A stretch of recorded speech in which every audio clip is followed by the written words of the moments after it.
an insatiable 4-year-old. He would eat the cat food, the dog food. Even 18 eggs at one meal until one day. He stopped breathing. I did CPR in the car. Was his mother to blame? I think she was angry, enraged, was wanting to punish him. Or is it a medical mystery? I just thought that as soon as they heard my whole story that they were going to believe me. What happened to Andrew? And now, John Stossel and Elizabeth Vargas. He was a lonely little boy who finally got the family he always wanted. But his new life lasted just 4 short months. Was this 4-year-old a victim of his own mother? Or is what happened to him a medical mystery? Juju Chang with a case that has many bizarre twists. What are you looking for, Andrew? I'm looking for that. All Andrew Bird ever wanted was a family to call his own. All Hannah and Larry Overton ever wanted was a home filled with children. I wanted 3, and she wanted 6, and so we're at 5 now, so I guess she's winning. The devout Corpus Christi couple fell in love as young missionaries. They started a family, but always talked of adopting. When the Overtons met Andrew in 2006, it seemed like the perfect fit. We knew that there were a lot of kids out there that didn't have, as we told our kids, mommies and daddies that loved them. 4-year-old Andrew had been born to a meth addict and placed in foster care at the age of 2 due to abuse and neglect. His foster mother attended the same church as the Overtons, so Andrew got to know the kids through Sunday school. My girls said, well, Andrew's praying for a forever mommy and daddy, you know, and a forever family. At the time, Hannah and Larry had 4 biological children: Isaac, age 8, Isabel, 6, Allie, 5, and Sebastian, 2. The young family lived off Larry's modest salary from a landscape lighting business, but they made it work. She homeschooled. He built furniture.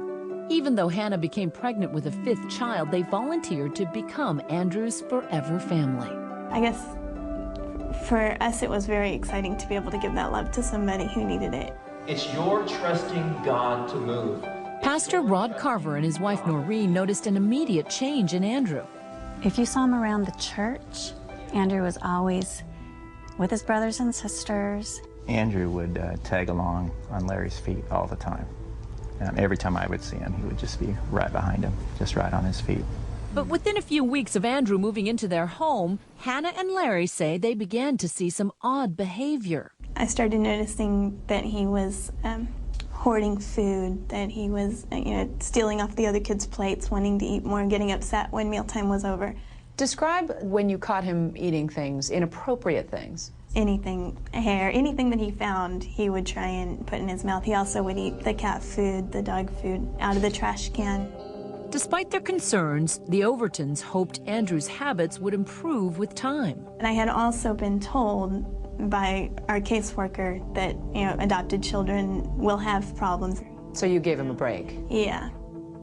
But Andrew's behavior never changed. According to the Overtons, it got worse. Obsessive eating, excessive tantrums. Just 4 months after Andrew moved in, the unthinkable happened. He was throwing a fit for quite a while, and then he threw up. Then Andrew stumbled to the floor, complained of being cold, and started shaking. Hannah says she suspected the flu and asked her husband to come help.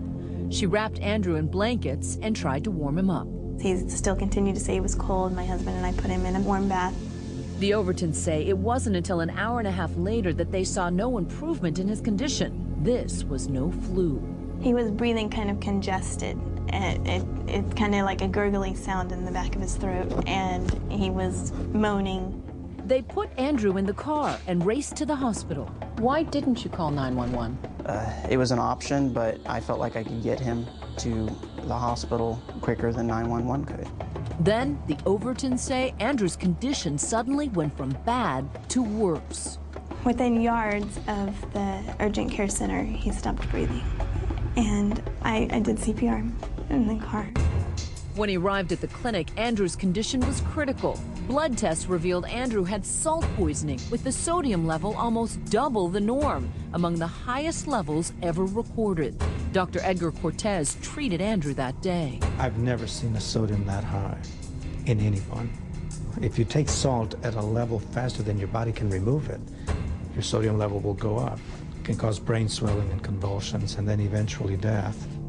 Hannah told doctors Andrew ate condensed soup with this, Zatarain's Creole seasoning. After 2 bowls, he wanted more. But instead, Hannah says she offered him a sippy cup like this of water with a few sprinkles of the seasoning. And so my thought was that I would calm him down, appease him, give him like a broth without giving him a tummy ache from eating more food.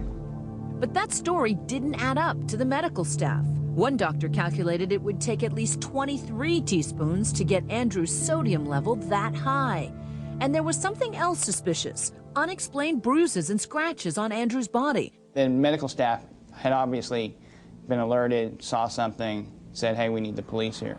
Corpus Christi Police Detective Michael Hess got the call that day. As their son lay in a coma, Hannah and Larry were taken here to police headquarters for questioning.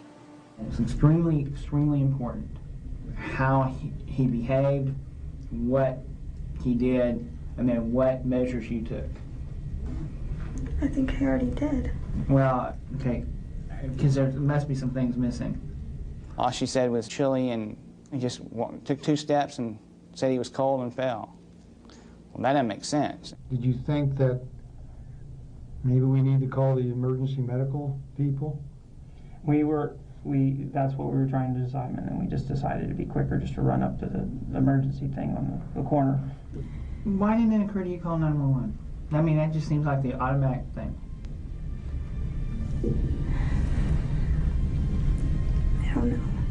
You're sitting there watching this child dying, and you don't do anything. How do you do that? I don't understand that.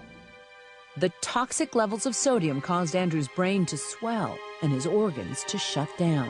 On October 3rd, 2006, the day after he was admitted to the hospital, Andrew Bird died. How did you learn of his death? We had been told that we couldn't come back to the hospital, so we